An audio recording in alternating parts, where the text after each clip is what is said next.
सब लोग जानते होंगे, आप समझ गए होंगे कि मैंने ये टॉपिक क्यों चुना। क्योंकि हाल ही में जो केंद्र सरकार द्वारा जम्मू कश्मीर राज्य का अनुच्छेद 370 के तहत जो विशेष दर्जा दिया गया था, उसके अंतर्गत उसको विशेष दर्जे को समाप्त करके उन्हें केंद्र शासित प्रदेश में बदल दिया गया। उसी के अंतर्गत लद्दाख राज्य ने केंद्र सरकार से मांग की है कि उसे छठी अनुसूची में सम्मिलित किया जाए, लेकिन जो गृह मंत्रालय है उसने उसके लिए एक बहुत ही उच्चाधिकार समिति गठित की है और वो ही उस पर डिसीजन देगी। और गृह मंत्रालय ने ये भी कहा है कि जो संविधान की छठी अनुसूची है उसमें लद्दाख को शामिल करना मुश्किल है, क्योंकि ये केवल पूर्वोत्तर राज्यों के लिए बनाई गई थी और पूर्वोत्तर राज्यों में जो अनुसूचित क्षेत्र हैं उसमें ये आज भी लागू है। वहाँ के लोग इस बात को छठी अनुसूची के लिए इसलिए डिमांड कर रहे हैं क्योंकि वहाँ पे लगभग 97% आदिवासी लोग रहते हैं। लद्दाख की बात करें तो लद्दाख में 97% लोग रहते हैं, तो उन्हें क्योंकि वहाँ के रूल चेंज हो गए, 370 हट गया है, तो उन्हें इस बात का डर है कि उनके अधिकार, उनकी भूमि जो उनके पास है, उनको बाहर के लोग आके रहने लगेंगे तो उनके अधिकार, उनका व्यापार, उनकी भूमि उनसे छीन सकती है।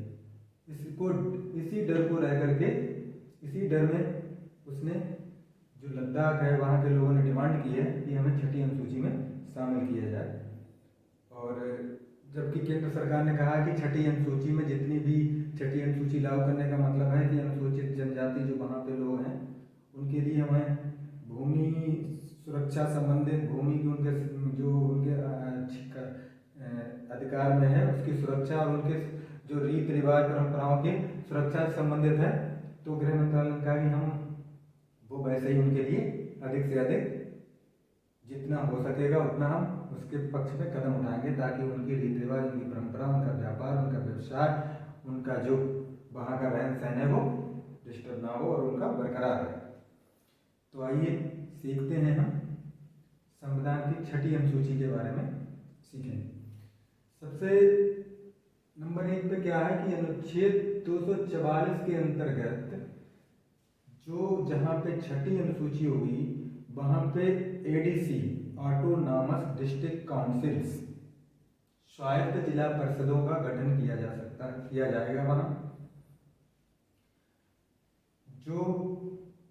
और छठी अनुसूची जो है पूर्वोत्तर के 4 राज्यों में आज लागू है, असम, मेघालय, मिजोरम और त्रिपुरा के जो अनुसूचित जनजाति क्षेत्र हैं, जो आदिवासी क्षेत्र है, वहाँ पे ये लागू हो रही है। और वहाँ पे क्या होता है कि जो जिला परिषदों का गठन किया जाता है और जिला परिषद क्या करते हैं, वहाँ सब कुछ मोस्टली जो अधिकार दे रखे हैं वो जिला परिषदों के पास होते हैं।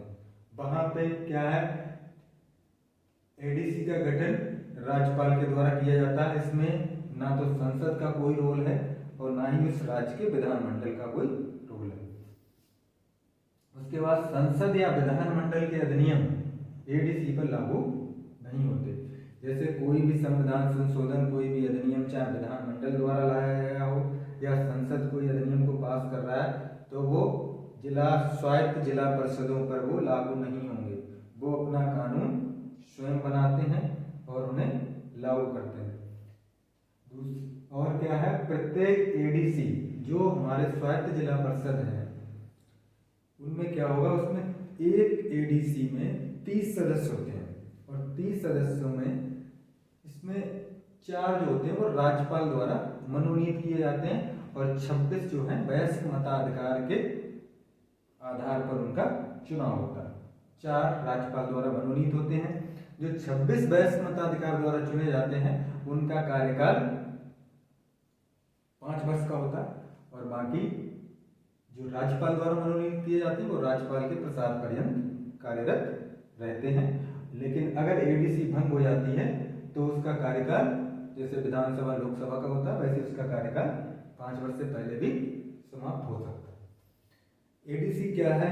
वो अपने प्राकृतिक संपदाओं जैसे भूमि, जंगल, नहर का पानी आदि रीत रिवाज परंपराएं जो उनकी हैं, विवाह शादी, ये इससे संबंधित क्या है वो कानून बना सकता है और वो कानून वहाँ के लोगों पर बिल्कुल लागू होगा। उसमें केवल ये होता है कि उसमें जो भी कानून बनाया गया एडीसी द्वारा जो है उसमें राज्यपाल की सहमति आवश्यक होती है। राज्यपाल की सहमति मिल जाती है, उसके बाद जो भी अधिनियम है वो लागू हो जाता है।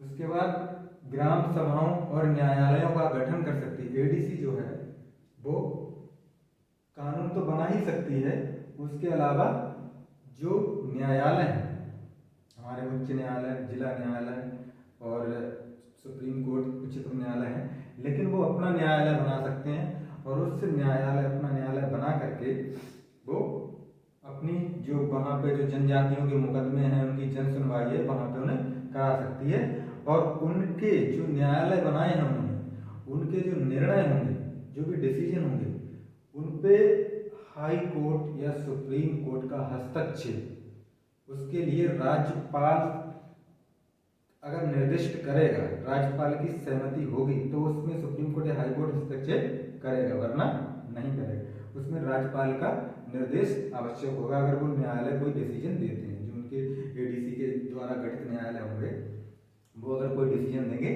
तो अगर सुप्रीम कोर्ट या हाई कोर्ट उसमें कोई मतलब संशोधन या कोई बदलाव या कोई बात करना चाह रहा है तो उसके लिए राज्यपाल की सहमति या राज्यपाल निर्देश देगा तभी वो करेंगे, डायरेक्ट नहीं, स्वयं संज्ञान नहीं ले सकते। और भू राजस्व वसूली एवं निर्दिष्ट कर, एडीसी क्या होती हैं? वो भू राजस्व जो कर है, भू राजस्व जो होता है वो उसे वसूल सकती हैं, उसे उन्हें वसूलने का अधिकार है और कुछ निर्दिष्ट जिनको निर्देशित किया गया है वो कर भी लगा सकती हैं वहाँ पे लोगों पर और उसे लागू भी कर सकती हैं और वसूल भी सकती हैं। तो ये रहा हमारा संविधान की 6ठी अनुसूची जो है, इसके अंतर्गत जो संविधान व्यवस्था है जिसकी मांग लद्दाख कर रहा है।